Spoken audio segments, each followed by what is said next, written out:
Merci Monsieur le Président, Monsieur le Ministre. Je partage la nécessité d'une clarification des objectifs de politique publique assignés au CNC, d'une plus grande concertation ainsi qu'un contrôle renforcé par notre Parlement.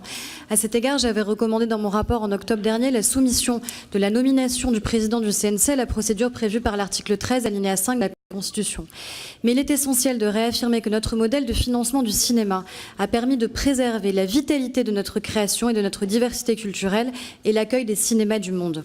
Le cinéma est une industrie du prototype et du risque et nous pouvons nous réjouir d'avoir aujourd'hui encore 200 millions d'entrées en salle chaque année, là où certains de nos voisins immédiats comme l'Italie ont vu leur cinéma purement et simplement mourir.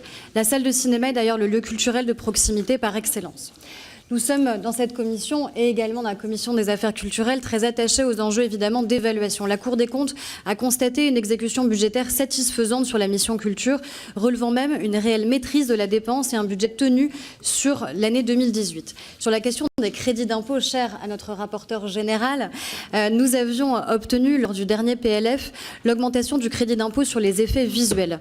Les premiers résultats de 2019 semblent nous donner raison. Nous assistons à une relocalisation des effets visuels en France.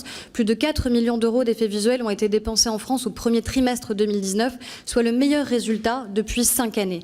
Monsieur le ministre, comment pouvez-vous garantir une évaluation la plus indépendante possible et la plus pérenne des différents crédits d'impôt, puisque c'est souvent les acteurs eux-mêmes qui doivent réaliser cette évaluation et nous savons qu'au sein de l'Assemblée nationale, nous n'avons pas toujours les moyens de cette évaluation. Je pense que cela permettrait d'apaiser beaucoup nos débats et de les éclairer. Je vous remercie.